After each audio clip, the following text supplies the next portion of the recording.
একদা খলিফা উমর ইবনুল খাত্তাব রাতে ছদ্মবেশে মদিনার অলিতে গলিতে ঘুরে বেড়াচ্ছিলেন মানুষের দুঃখ কষ্ট দেখার জন্য।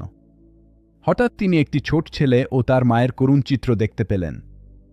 বেটা, আর একটু সবর কর, হয়তো আল্লাহ আমাদের জন্য কোনো পথ করে দেবেন। আজ 3 দিন ধরে আমাদের ঘরে কোনো খাবার নেই। মা, আমার পেটে আগুন জ্বলছে, আমি আর পারছি না, আমাকে কিছু দাও। উমর এই দৃশ্য দেখে বিচলিত হয়ে পড়লেন। তিনি দেখলেন মা তার ছেলেকে শান্ত করার চেষ্টা করছেন। কিছুক্ষণ পর ছেলেটি ঘুমিয়ে পড়ল। মা তখন চুপি চুপি বাইরে গেলেন।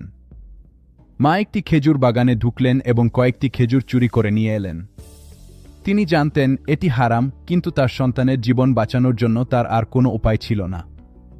ওহে নারী, তুমি কি জানো না চুরি করা হারাম? হে আল্লাহর বান্দা, আমার ছেলে 3 দিন ধরে না খেয়ে আছে, তার জীবন বাঁচানোর জন্য আমি বাধ্য হয়েছি। আমার তো আর কোনো পথ ছিল না। 3 দিন, আর তোমরা আমাকে জানাওনি? আমার শাসনকালে এমনটা হতে পারে।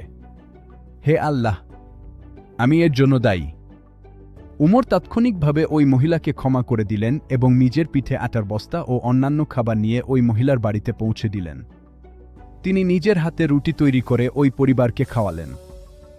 তোমরা আমাকে ক্ষমা করো, আজ থেকে মদিনার কোনো মানুষ না খেয়ে থাকবে না, আমি তোমাদের খাদ্যের ব্যবস্থা করছি।